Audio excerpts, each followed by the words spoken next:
All right, ladies and gentlemen, welcome back to another exciting episode of Let's Talk Real Life with Miss Nada Manning. I'm your co-host, Coach Vernon Garrison, and we have a beautiful, beautiful show today. I'm really excited about this topic. I probably feel like I could do the show by myself, so I'm gonna have to watch out because the topic is hot. Topic is I won't even say no more about the topic, but we are on Awesome Radio Network, WECU 1570 and 107.5 FM here in the Winterville, Greenville area, and then 1450 AM, 102.3 in the New Bern area, WYLTLP 100.3 FM in the Rocky Mount area. Thank you so much for listening to us on the Spanish dial, WBISLP 106.9 over in Winterville. We appreciate it. We love you guys to life. And by all means, we're on GPAT 23, Facebook and YouTube, and Awesome Radio. We need you guys, need your feedback. We want to make these topics centered towards our life here in this community. So please like, share, make comments. We need and would love to be in season with you guys. All right. Well, let's see about this season as I introduce Miss Nada Manning, ladies and gentlemen. Hello. Hi. Hello. Hello. Hello. And this tis the season. Tis the season as we approach Christmas Day. Mm-hmm. And it's my prayer that you all will be able to chime in and listen to what is going to be said and be able to digest it and apply it to your lives as we talk real life. I am your host, Nada Manning. Coach, you have done a wonderful introduction as usual. And I just want to thank the Lord for you and for the show and for this opportunity as we end this yet another year coming to an end. By the time we come on again, it'll be New Year's Eve. The absolute last day of this 2025 year. So moving forward, I want you all to focus on reassurance beyond understanding. Reassurance beyond understanding. I'm talking to you out of Matthew 1:20, where Joseph, the son of David, along with Mary, as we all know it, Mary gave birth to Jesus, and Joseph is saying, nope, I don't know how we're going to do this. It was supposed to be Joseph's baby, but she ended up getting pregnant prior to their engagement, their interaction with one another to produce a baby. For those of you who are listening who may know the story about the son, Jesus, and Mary being his mother, and Joseph indirectly I won't say it wasn't, it was very much appropriate because Jesus was involved in it. But that reassurance come out of Matthew because that was not Joseph did not understand that to be his child. And Mary did all she could to convince him that it's going to be their baby, even though it wasn't the norm. Well, this baby wasn't going to be the norm. This baby was going to be the savior of the world. But Joseph didn't know that. I don't know if Mary knew that either at that time. But she knew she was pregnant. So moving forward, reassurance beyond understanding. I want to bring that into today's times. And I wanted to give you that brief synopsis of where this came from in this particular scripture. There are times in our lives today, even today, that particular interaction has not occurred in today's time because I think that would be a bit much for the men of today. Unlike back in the day before Christ, BC time, They're not going to understand. You coming to me and tell me that you're pregnant, and I know I haven't done anything with you for you to be pregnant. No, you're going to have to do some explaining, ma'am. You have to explain, but it is yours, but it is yours. You know how some of these women are. I'm a woman, but I've never done anything like that to accuse a man and knowing that it wasn't his, or we haven't done anything. But I'm just saying there are times today where that does happen, and they got to go to court, and they got to spill it all out, and got to do the DNA, all of that. You all know the stories. So reassurance beyond understanding. Joseph had to understand eventually, and he did understand eventually how it all came to pass. The reason I want to apply this to today's time is because, well, today meaning this season, Christmas time, is because we're talking about the birth of Christ. And I just want to apply it to every days, not sounding all churchy. I want it to sound real life, like stuff does happen, and we do get accused of certain things, and we do need to be told and explained ourselves how things came about. Sometimes we get over fine, and sometimes we don't do so well. So I want to say that as we move forward with this particular topic, understanding. Sometimes some of us don't quite get it on certain things. We just simply don't understand, and we need some further explanation. We needed some basis of how decisions are made when it comes to being reassured. I think I have said this to Coach a couple of times about other topics, probably maybe a couple of years back or a few months back.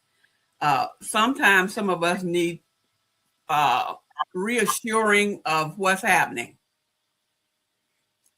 Where do we stand in certain scenarios? How does this or that apply to what's going on from what we can see with our naked eye? We don't always understand it. So our naked eye, in many cases, just don't reveal what really is. But we want to get it. We don't always get it.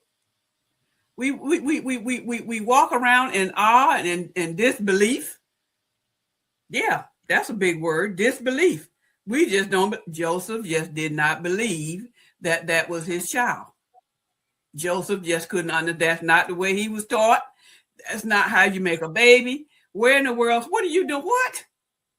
So it becomes a problem in some of our eyes when stuff like similar, not like that, but other stuff that can come up. Some things like what for example, let's say, I don't know, not necessarily in that kind of relationship, but maybe in parent, let's say parents. I recently heard, and it's probably been all over the news, about this young man who killed his parents.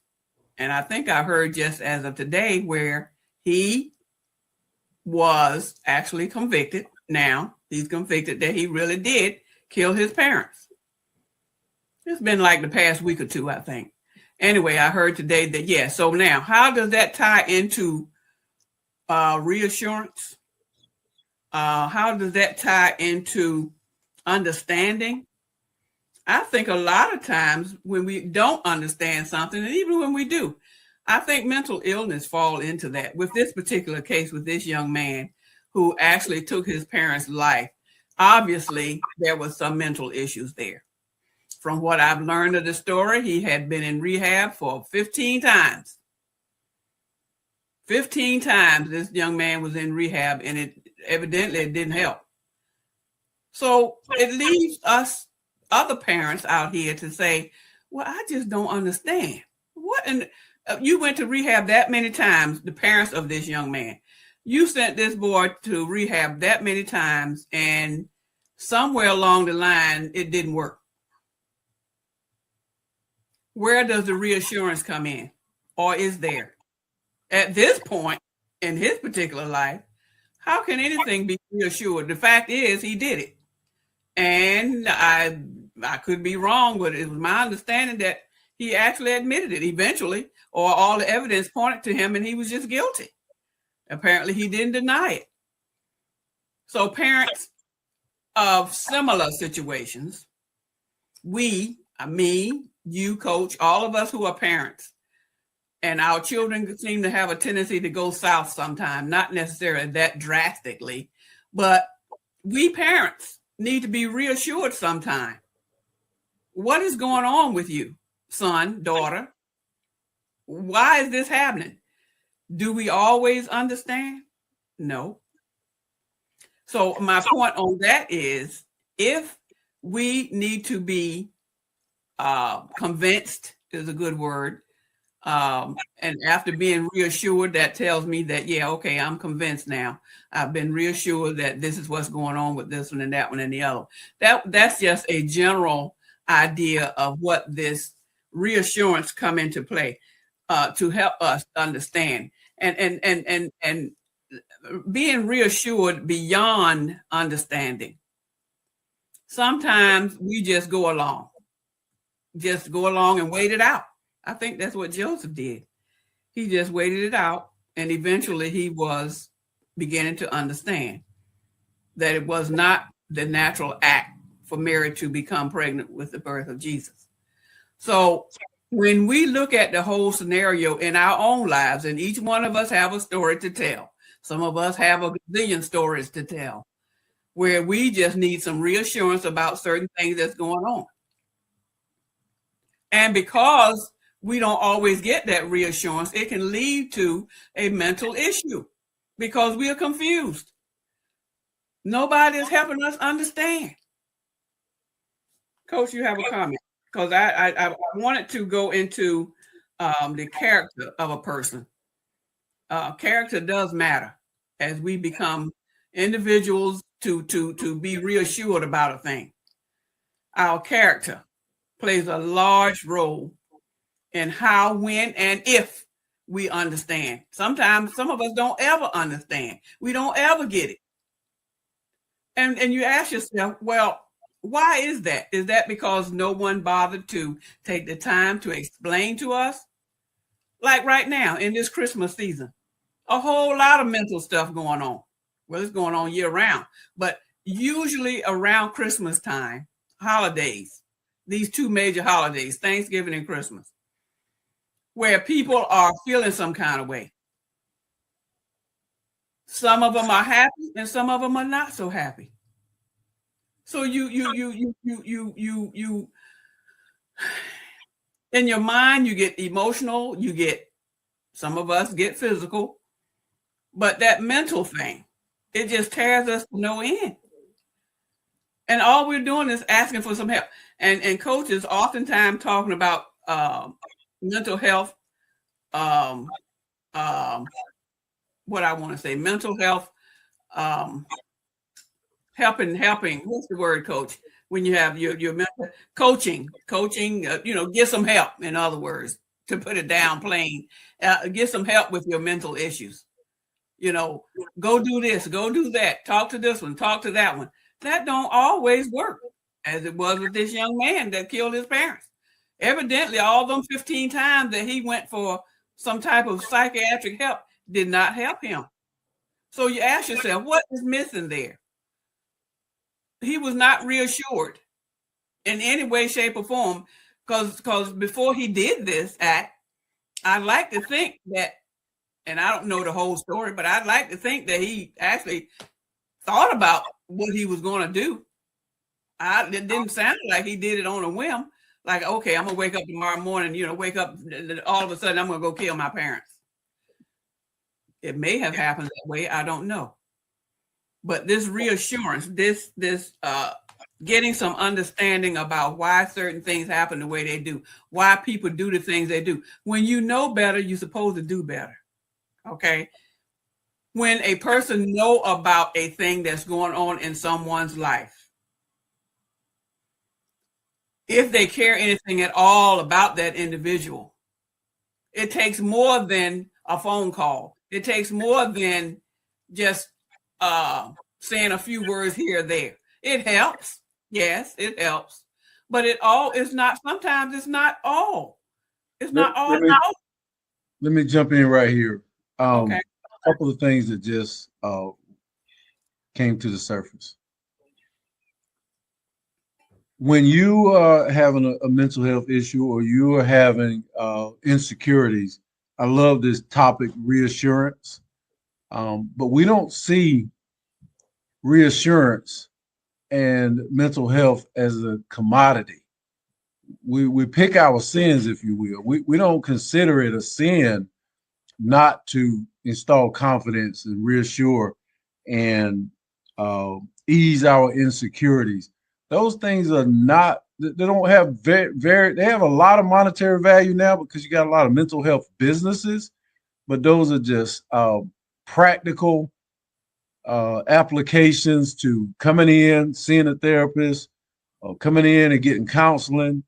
We have some more attention in the church than we used to, but the African American or American African man is only been receiving mental health services for just a little over 50 years.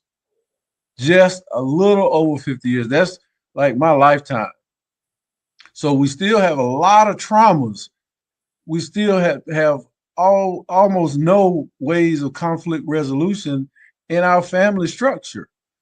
And the other part is we still have a lot of insecurities that we battle. A lot of us don't make enough money. A lot of us, our triggers lead our life because we struggle. A lot of us pray and ask God to give us the things that we need, not because that's what He wants us to do, but because we feel like that's all we got. So having enough space to share love and to mend each other, to not just be there one day, but to be there every day. Because if this leads me to my other point,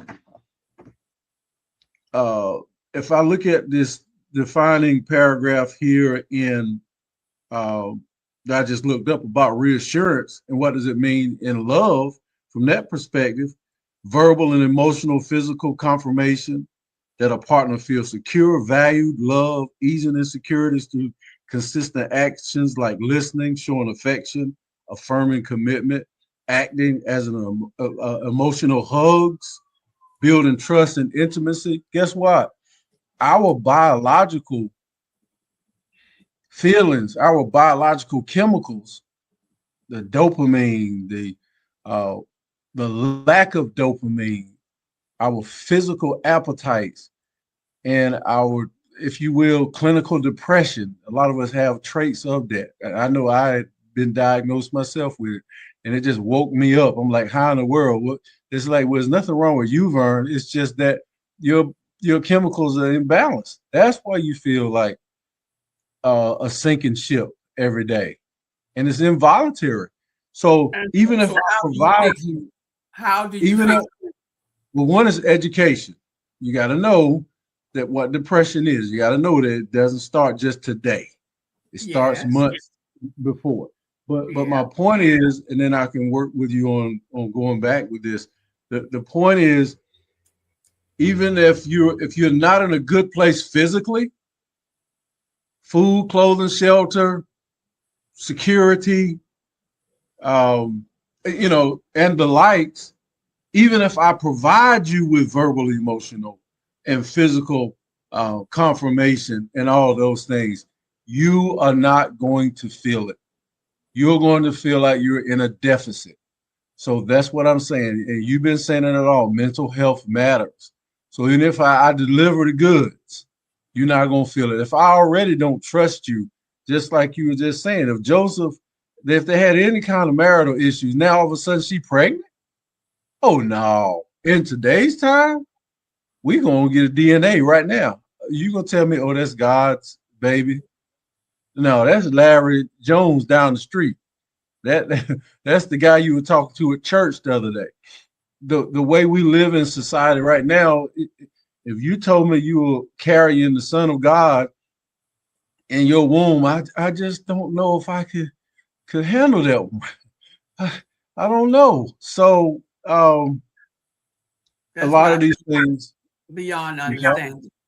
yes, beyond understanding. So there are people who are doing what you're saying. There are people who are not doing. We're not here for certain family members at Christmas because of rifts, because of people have denounced each other, and some people are stressing now because they don't even want to go to the Christmas gathering because they have certain feelings and they feel some type of way.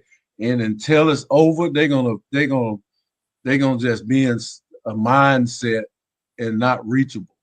But back to your call and representing the people that really need more reassurance right now. I'm not saying we got to totally lean on God, but at the same time, you got to lean on God because if I step in and I start saying, yeah, I got this, I'm going to pay the bills, I'm going to get our car back, I'm going to promise 3 years now to build you that house that you want, or I'm going to babysit the kids more so you can have more time. As soon as I step in and I let you hear those things that bring in this emotional hug, if you will, the sooner I'm going to fail.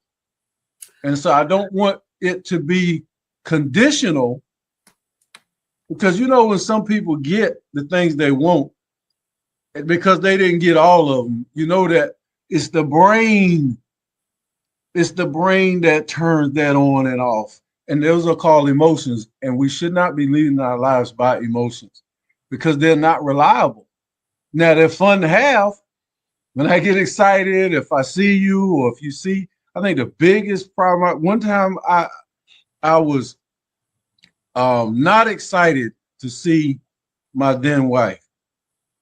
And she never forgot the look on my face that I was not excited to see her. That was just so people got to know just the look on your face can minister to someone. And that hurt her so bad that I was not. Because, why? Because I was thinking about other stuff and she needed something then. That's all the way. It won't money.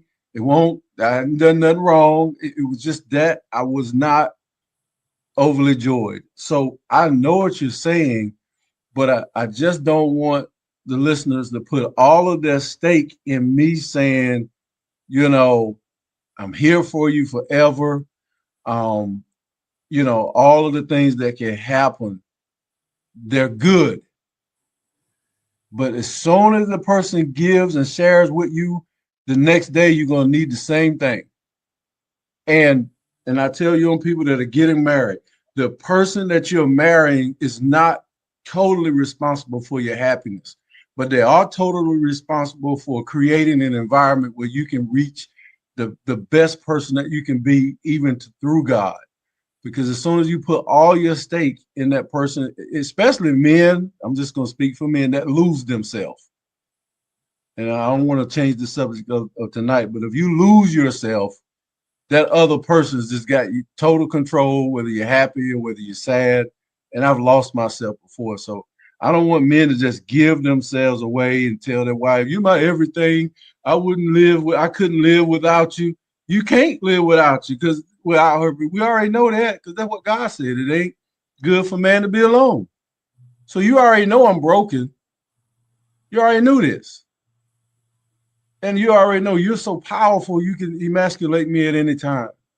So I think that this reassurance and just think, now I'm gonna go back to the human side like I do because I'm getting too serious.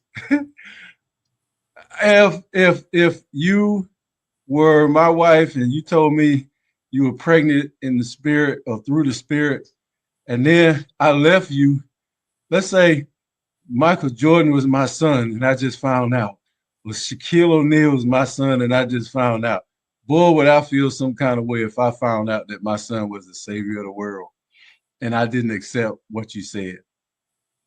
And I didn't trust you when you said that I'm born, that the child was born of the spirit and a divine purpose. That would make, most proud. I don't know if you call Joseph a stepdad or a husband, God the Father is the father. But yeah, I would feel some kind of way. And I would hope that fathers that do have children that are not theirs in the household would accept them. And but back to you. Did I share anything towards the urgency of people that need this emotional and reassurance beyond understanding? Cause I don't understand everything you need no way. That's one of men's broken parts. If we did, well, we wouldn't be getting divorced as quick as we get married nowadays in our community. Talk to me. You did say something, and I'm trying to remember what it was a few minutes ago about, and I wanted to comment, but My apologies. I didn't have the opportunity. But something you said about what did you say? The idea of being, I don't know. I'm going to move on because I don't know what you said. I know it will. Anyway.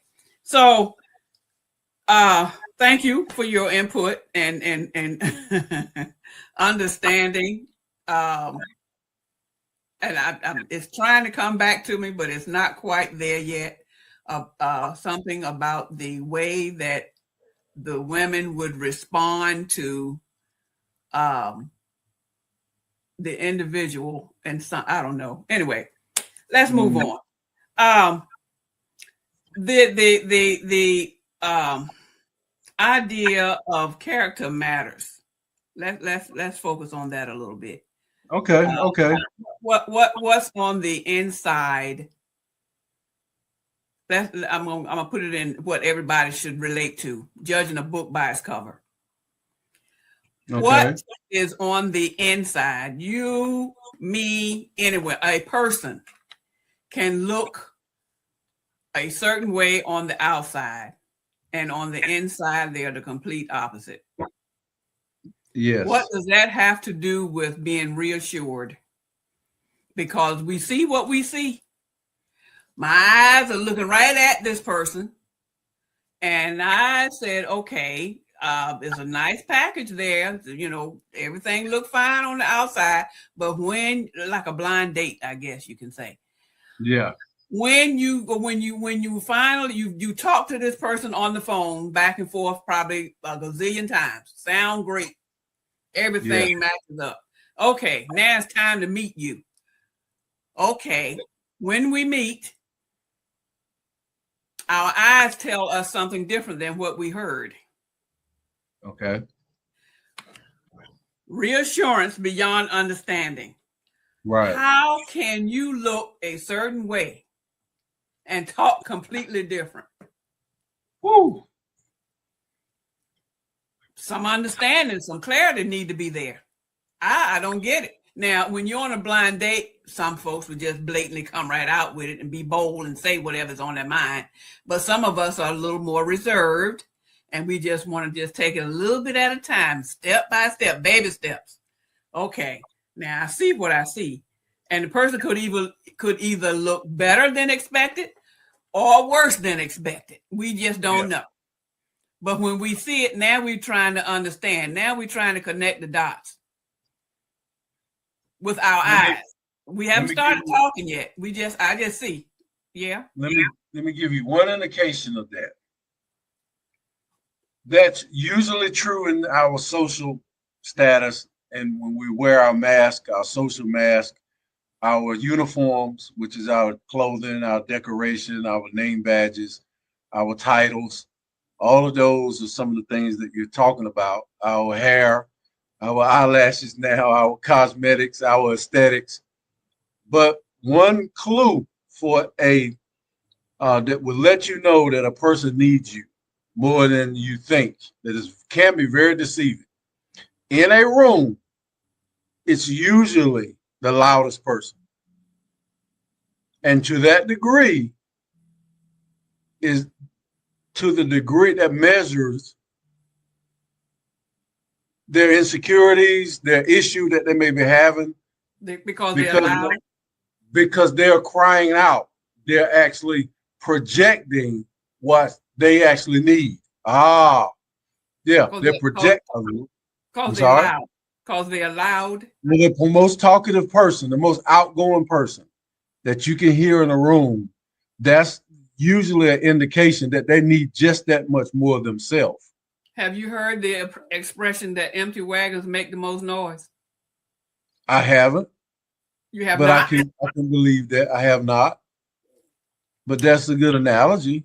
Yeah. Yeah, because you're saying that person that's loud, they need something. They're empty.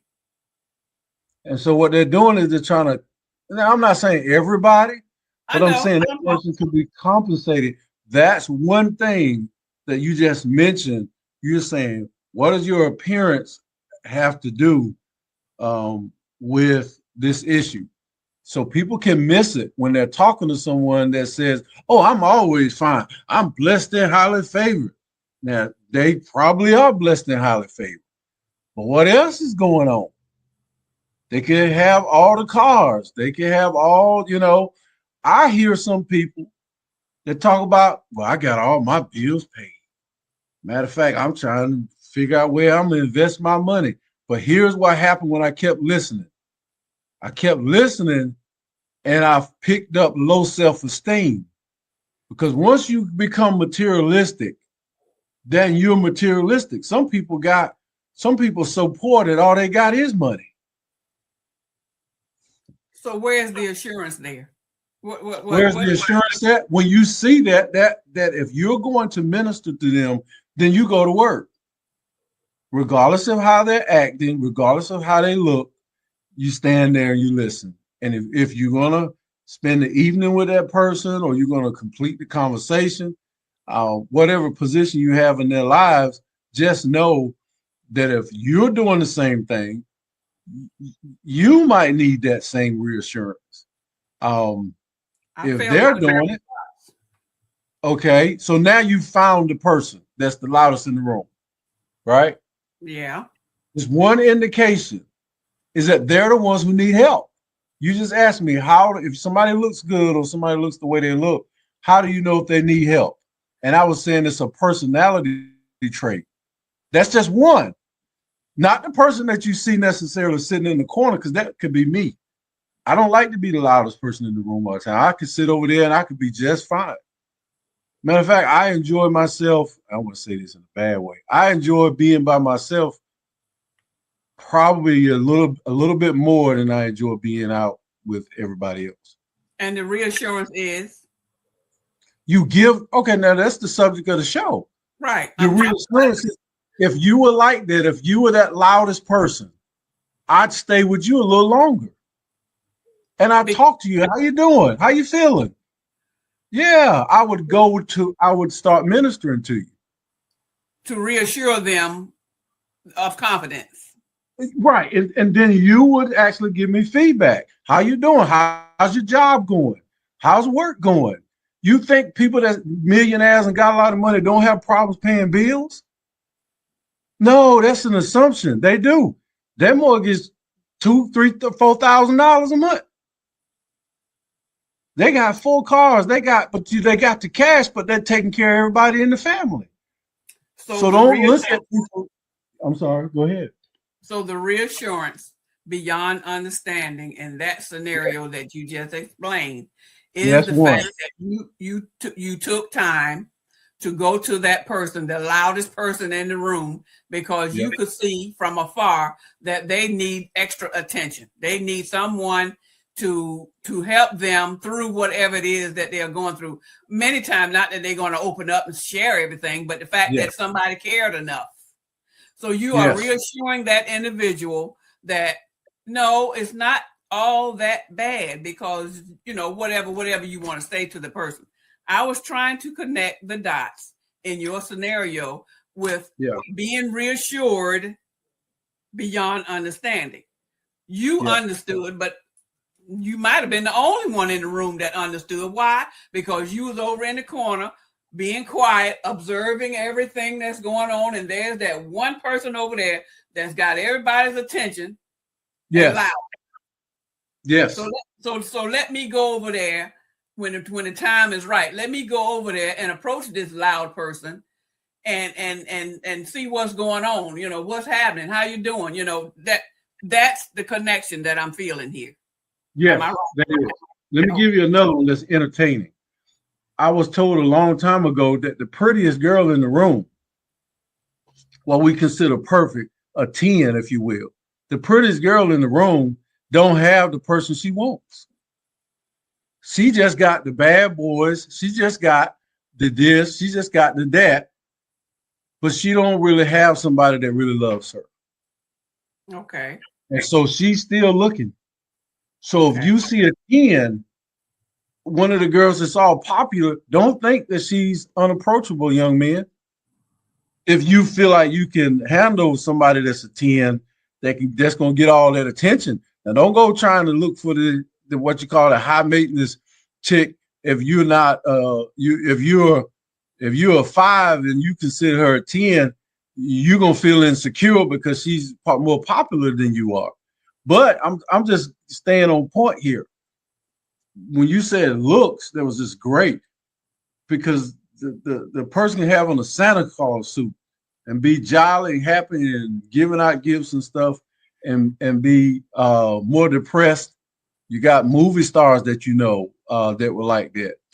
Jim Carrey, every role he plays, he's denounced him because he was just playing like he felt good. Robin Williams, who unalived himself.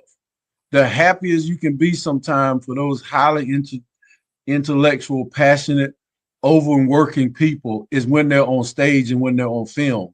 When they're not, they are in the dumps with millions and millions of dollars. And that So, scenario with Robin Williams is definitely yeah, beyond understanding for yeah, a lot of people because he yes, was so bubbly and so outgoing and so, this and that and the other. And we got the impression that he was pretty much a happy dude. yep. But in all actuality, he wasn't all that happy. That was If the you're big. a movie star, if you're a movie star, excuse me, if you're a movie star, there'd be 5 cars sitting out there waiting for you on the other side of the road, so they wouldn't be considered harassing you, waiting for you to come out of the house every day, and that would get old.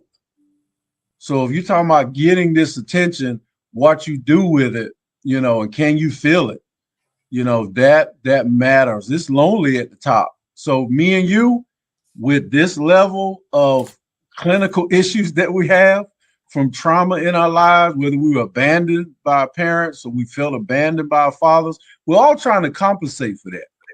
And I can't tax you for every negative feeling I have. We're all compensating for some type of trauma in our lives. And you can't tax everybody for that when you need help.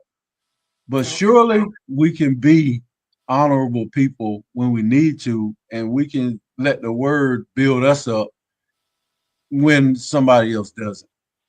Now that's I'm sorry, but there's usually only 3 or 4 people in our lives that's even qualified to do that. And you know that. And they ain't there when you need them. Jesus is the one that's gonna be there. I'll let you down somehow. My apologies to you. You want to I fight on the air? Come on, no. put your fist up and let's fight. Come on, jab. Earlier you was talking about Jesus, what I couldn't think of earlier, what you Oh, just said just now. You had yeah. made a comment about something no one could understand, no one can help. I don't know what your word was, but it was pertaining to Jesus Oh, and the fact that I think you said some of us have to realize that yes, we need that additional help from other people. And if we are totally dependent on other people, then that's where we go wrong, that we won't ever mhm. make it or something like that, you said. Yeah, yeah. I probably said something like that. Right, And right. but the way you put it, I wanted to address it right then, and I had my mouth open to say something, but you wouldn't let me say it out. I I I'm like, know. I was digging in deep there because my brain was doing some stuff. But yeah, I it's not. I don't think it's fair. I think it's a reality, but I don't think it's fair. I think that you were trying. I think what I got out of what you were saying was the fact that although some people, and we talk about circles all the time, some people will do well for us depending on who we are and who they are. Yeah. And some people will not do so well. So the reassurance come in. I'm trying to paraphrase what you were saying about not depending on people, but I thought you wanted to say not only do you not depend on people, but you have to depend on Christ. You have to depend on Jesus as well. And you made that comment as if to say, and I wanted to say right then, yes, we depend on Jesus. Yes, we have to put all our eggs in that basket, in Jesus' basket. Yeah. But we have to realize when we're doing that there are people out here that Jesus put on this earth to be used, to be his hands and feet and That's his right. ears. That's right.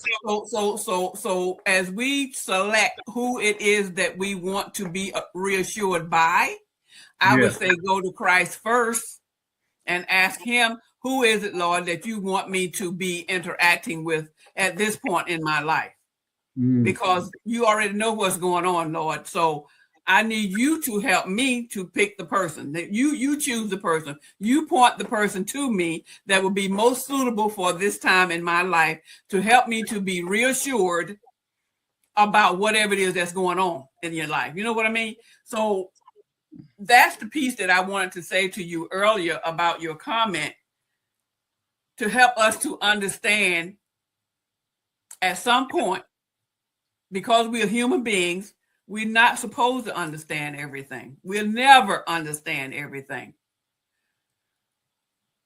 But without Christ in our lives and him pointing us to the person that we need, yes, our chances of understanding is slim, because we can't do it on our own.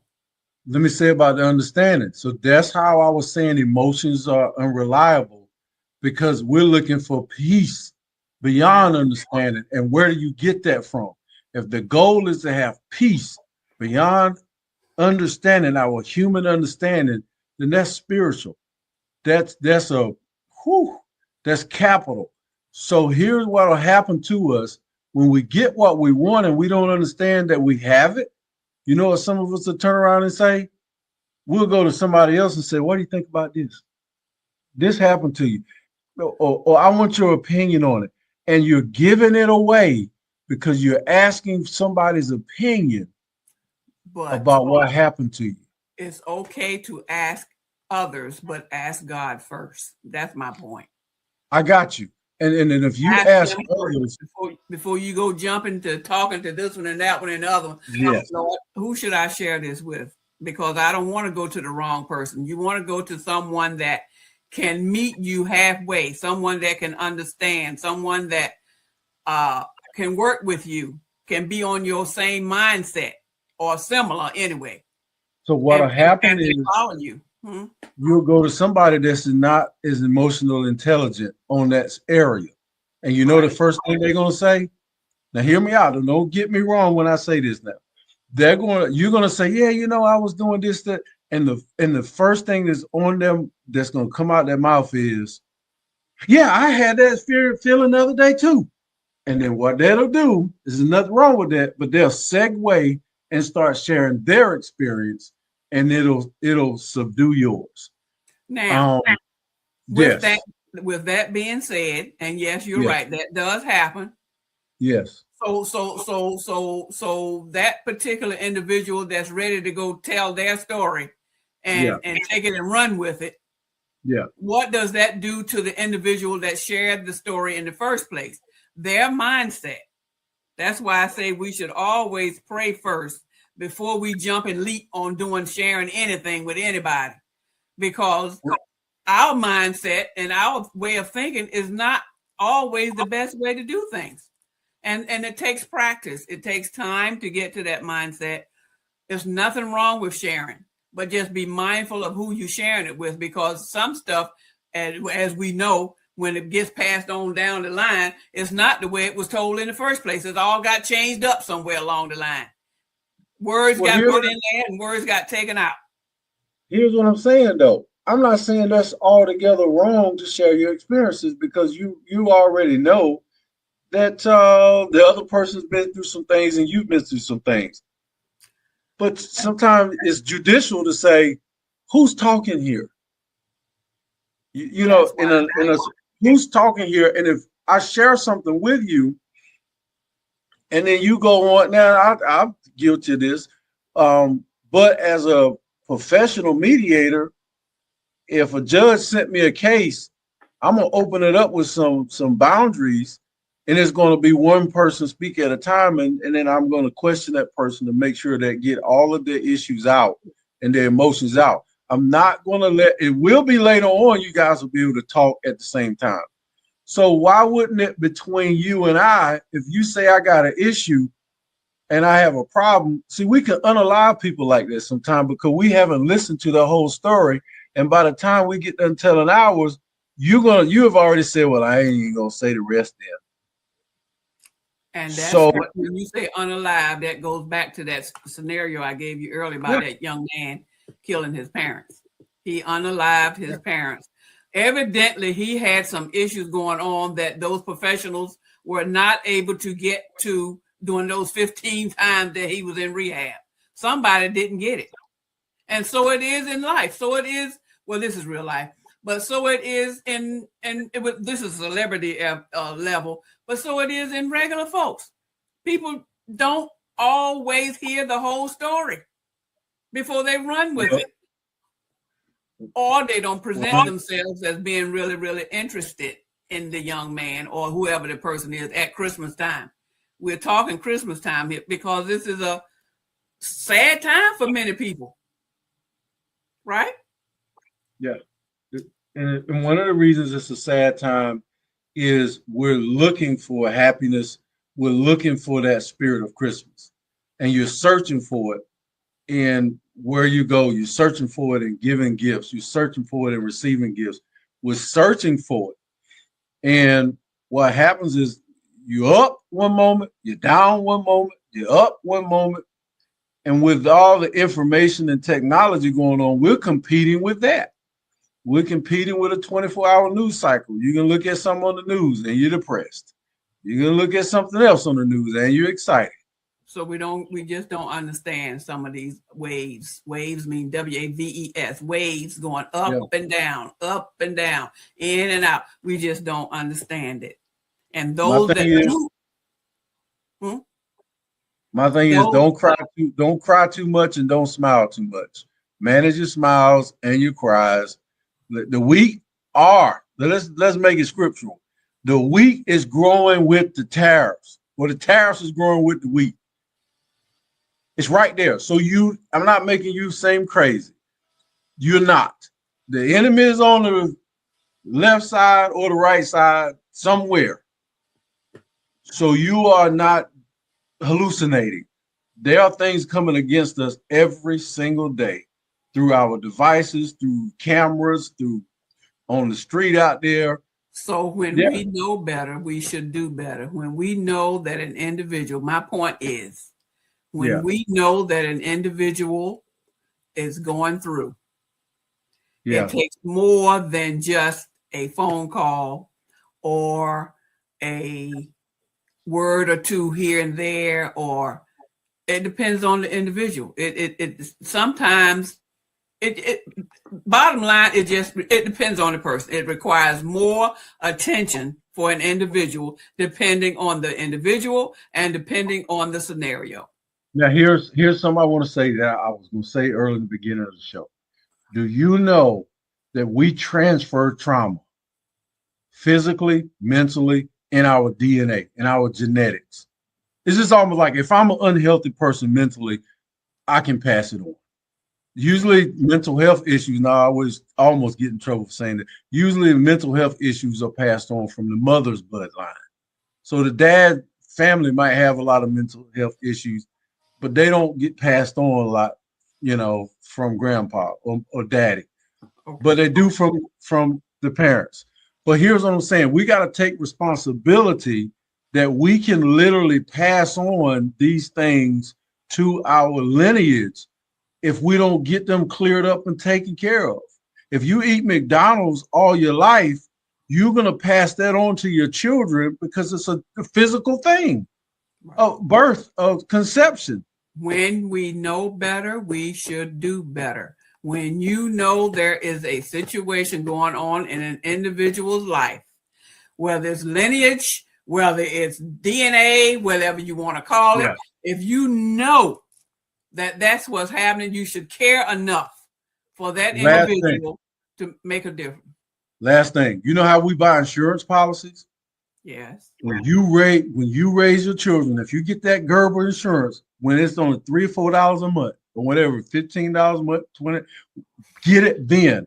We have to live our lives from investing in people in our families that's going to help take care of us when we leave this earth. You come in with a diaper, you might go out with a diaper. Maybe.